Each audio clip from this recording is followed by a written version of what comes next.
Hello everyone, welcome to my new vlog. I hope you are doing very well. Friends, आज है Wednesday. मैंने सोचा कि normally daily का जो रूटीन है वो तो वैसे ही चलता रहेगा, लेकिन कभी कभी हमें अपनी पर्सनल टाइम में से जो मेन सफाई होती है वो भी कर लेनी चाहिए। जैसे कि हमारे कबर्ड वगैरह होते हैं, हमारा ड्रेसिंग टेबल हो गया, ड्रॉर्स हो गए, अलमीरा हो गई। ये सब ऐसे हैं कि बहुत कम टाइम मिलता है तभी हम लोग इनको क्लीन कर पाते हैं, अदरवाइज़ हम इनको जल्दी जल्दी क्लीन नहीं कर पाते हैं। तो बस वही थोड़ा सा टाइम निकाल कर मैंने सोचा चलो आज अलमारी वगैरह ठीक कर देती हूँ, क्योंकि काफी टाइम हो गया था मैंने इसको ठीक नहीं किया था। कपड़े भी नहीं मिलते थे। ऐसा होता है ना, अगर हम अरेंज करके कपड़े वगैरह नहीं रखते तो हमें कोई भी सामान जल्दी से नहीं मिलता है। हम ढूंढते रहते हैं लेकिन कोई भी सामान इजीली नहीं मिलता। तो बस वही अरेंज करके रख रही थी, उससे हमारा जो भी सामान हम जहाँ रखेंगे वहीं इजीली हमें ढूंढने पे मिल जाता है। तो पहले मैंने उसकी कबर्ड सही से रखी, अच्छे से अरेंज किया। उसके बाद मैंने सोचा कि ड्रेसिंग टेबल भी तहस नहस हो रखा था, तो ड्रेसिंग टेबल को भी अच्छे से अरेंज किया। इसका जो मिरर है, गेट है, वो बार बार खुल रहा था अपने आप, पूरा बंद नहीं होता है। ये काफी पुराना हो गया, मेरी शादी के टाइम का ही है। तो मैंने कहा चलो इसको भी अच्छे से जो है क्लीन कर देते हैं, क्योंकि एक्चुअली ड्रेसिंग टेबल में इतना ज्यादा फालतू का सामान भरा हुआ था ना कि वो बस सामने ही दिखता था, और जो ढूंढो वो चीज नहीं मिलती थी, बाकी सब मिलता था। तो मैंने सोचा चलो इसको भी क्लीन कर देते हैं आज। तो उसी को क्लीन वगैरह करके सारा सामान वगैरह अरेंज करके रख रही थी मैं। तब भी मैंने सोचा चलो आज काफी टाइम बाद मुझे थोड़ा सा टाइम मिला है तो इस टाइम का यूटिलाइज किया जाए, नहीं तो ये भी काम रह ही जाएगा। सोचते सोचते है ना, कभी कभी हम सोचते हैं करेंगे करेंगे करेंगे, लेकिन टाइम मिलता ही नहीं है। हम लोग टाइम निकाल ही नहीं पाते और वो काम सारा ऐसा का ऐसा रह जाता है, फिर वो कंप्लीट हो ही नहीं पाता है वो काम। इसीलिए मैंने सोचा चलो कर देती हूँ, आज करके छुट्टी करूँ, थोड़ा सा फ्री हो जाऊंगी मैं। और ये है कि जो भी रखूंगी अरेंज करके रखूंगी तो सारा सामान मुझे मिल जाएगा इजीली। तो बस वही कर रही थी। मिंटू को मैंने सुला दिया था, नहीं तो अगर वो जगह रहता तो वो कुछ भी नहीं करने देता मुझे, कुछ भी नहीं। तो यहाँ मेरा ड्रेसिंग टेबल भी कंप्लीट हो गया था, तो ये देखो कितना अच्छा लग रहा है। मतलब हर चीज एक्यूरेट रखी हुई है, कि दिख रही है सामने कि हाँ क्या क्या रखा हुआ है। आपको जो भी सामान चाहिए वो इजीली दिख रहा है और आपको इजीली मिल भी जाएगा। नहीं तो पहले इतनी खराब हो रही थी। और ये है मिंटू की अलमारी, इसमें भी मैंने स्पेस रख दिया थोड़ा सा। स्पेस इसलिए रखा है क्योंकि अभी इसका डायपर आएगा, तो डायपर रखने के लिए स्पेस चाहिए होता है मुझे।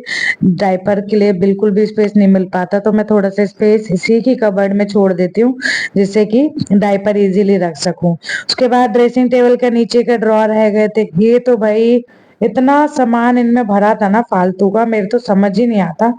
नहीं, ये बात तो है लेकिन कि भाई बच्चों वाला घर है, तो वहां तो आपको हमेशा कुछ ना कुछ कबाड़ मिलेगा ही मिलेगा।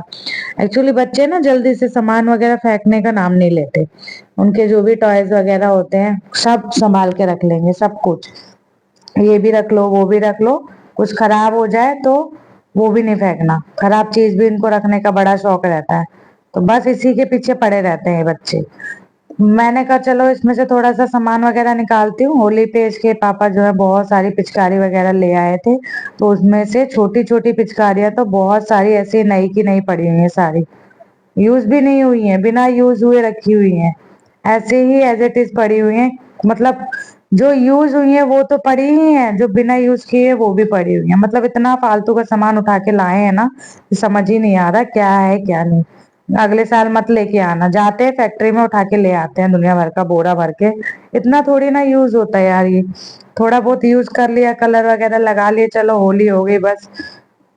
तो दुनिया भर का सामान ऐसे ही पड़ा रहता है सारा का सारा। फिर उसके बाद मेन ड्रॉर के करने की बारी आई, वो भी ड्रॉर ही किया, अभी तो अलमारी हुई भी नहीं है सामने वाली। खाली एक ही ड्रॉर में मतलब इतना सामान, इतना सामान, देखो आप कितना सामान निकलते ही जा रहा है, निकलते ही जा रहा है, कम होने का नाम ही नहीं ले रहा है बिल्कुल भी। मतलब इतना सामान कि मैं उसे खाली कर करके नहीं थकती, और ये बच्चे उसे भर भर के नहीं थकते। जैसे ही मैं उसे खाली करूंगी 2 दिन बाद फिर से भर देंगे। ये हाल है हमारे घर का। मतलब कहीं भी सामान रखने की बस जगह दिखनी चाहिए, सामान तो ऑटोमेटिकली बहुत सारा आ जाएगा उसमें घुसाने के लिए। जो हाथ में आया वो उसके अंदर डाल दिया, जो मिला उसके अंदर डाल दिया, बस ऐसे ड्रॉर सारे भर भर के ड्रॉर का नाश मार रखा है। इतना सारा सामान, मतलब फालतू सामान रखने की जरूरत ही क्या है, मुझे तो समझ नहीं आता है। इतना सारा सामान भर रखा है बच्चों ने, बहुत ज्यादा। काम की चीज आपको एक भी नहीं मिलेगी। बस हम ये सोचते हैं कि कभी ना कभी तो काम आ जाएगा, कभी ना कभी तो काम आ जाएगा, लेकिन वो कभी काम ही नहीं आता सामान। ऐसा मेरे साथ बहुत बार हुआ है, बहुत बार। मैं सोचती हूँ ये चीज रख देती हूँ, कभी काम आ जाएगी आने वाले टाइम में, लेकिन वो चीज रखी ही रह जाती है, कभी काम नहीं आती। और कई बार ऐसा होता है जो चीज हमें चाहिए होती है वो हम ऑलरेडी फेंक चुके होते हैं, फिर हम पछताते हैं कि यार उसको रख लेती तो काम आ जाती, लेकिन ऐसा होता ही नहीं है। हमेशा उल्टा होता है हम लोगों के साथ। देखो इसको मैंने अभी क्लीन किया, अभी फिर से भर जाएगा 2 दिन बाद। इतनी मुश्किल से मतलब टाइम निकाल के मैं अपने पर्सनल टाइम में से इसको क्लीन करके रख रही हूँ, लेकिन ये बच्चे, भगवान, बच्चे तो बस बच्चे ही हैं, पीछा ही नहीं छोड़ते हैं। जो सामान मिलता है वहीं डाल देंगे, बस इनका काम ही यही है कि जो भी सामान मिले उसको कैसे ना कैसे करके घुसा दो बस। चाहे वो उसमें फिट आ रहा है चाहे नहीं आ रहा, घुसा दो, बस बात खत्म, हमारा काम खत्म हो जाता है। तो बस मैंने आज सारी ड्रॉर्स वगैरह क्लीन करी, उसके बाद फ्री वगैरह होके शाम को जो है किचन में गई। तो किचन में आज मैं बना रही थी करेले की सब्जी। आज मैंने बनाई है करेले की सब्जी, बहुत सारा प्याज डाल के। करेले की भुजिया होती है ना, वो बहुत ही टेस्टी लगती है, बहुत ही ज्यादा। लोग खाते नहीं है करेला, लेकिन मैं मुझे अच्छी लगती है। तो करेला भर के बनाओ प्याज वगैरह डाल के तो और अच्छी लगती है। और ये मैं भुजिया बना रही थी सिंपल ही दाल चावल के साथ, तो बहुत ही मस्त लगती है, बहुत ही ज्यादा। तो वही मेरा बेटा बार बार आ रहा था किचन में चीनी मांगने के लिए, इसको बड़ा शौक है। चीनी दे दो, नमक दे दो, इसको चाटता है, बहुत ज्यादा चाटता है, इसको बड़ा अच्छा लगता है, मम्मा चीनी दे दो, नमक दे दो, इसका पूरे दिन बस यही चलता रहता है। और ये वीडियो शूट कर रहा है मेरा बड़ा बेटा, देखो इसका हाथ इतना हिलता है, वीडियो शूट करते टाइम पे बहुत ज्यादा हाथ हिलाता है ये, बहुत ही ज्यादा। मतलब इसका हाथ कंट्रोल में ही नहीं रहता है कि वीडियो शूट हो रही है तो कम से कम हाथ तो अपना कंट्रोल में रखूं। ये ऐसे ही वीडियो शूट करता है। फिर मैंने उसके बाद वही रोटियां बनाई, सब्जी चढ़ा के आटा वगैरह गूंदा, रोटी बनाई, रोटी के साथ में मैंने कहा खाली करेले की सब्जी के साथ खाया नहीं जाएगा खाना, तो मैंने थोड़ी सी सेमिया भी बना ली थी। मैंने कहा मम्मी पापा को थोड़ी सी सेमिया दे देती हूँ, खाली करेले की सब्जी से खाया नहीं जाएगा। इतने में मेरे पति देव का ऑर्डर आ गया कि वही नींबू पानी बना दो। और नीचे से मेरा बेटा खड़ा हुआ छोटा वाला, नींबू चाटने के लिए मांग रहा था, बताओ।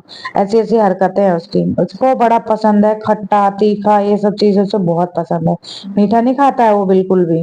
दोनों तीनों बाप बेटे मीठा नहीं खाते, तीखा खाएंगे खट्टा खाएंगे बस। तो यहाँ मेरा खाना वगैरह डिनर वगैरह सब रेडी हो चुका था, बस रोटी ही रह गई थी, रोटी मैं बना रही थी। तो मैंने रोटी वगैरह बना के जो मम्मी पापा को खाना वाना परोस दिया। तो आज का व्लॉग मैं यहीं पे एंड करती हूँ। आई होप आप लोगों को पसंद आया होगा। लाइक शेयर कमेंट जरूर कीजिएगा। मिलते हैं नेक्स्ट व्लॉग में, तब तक के लिए बाय बाय।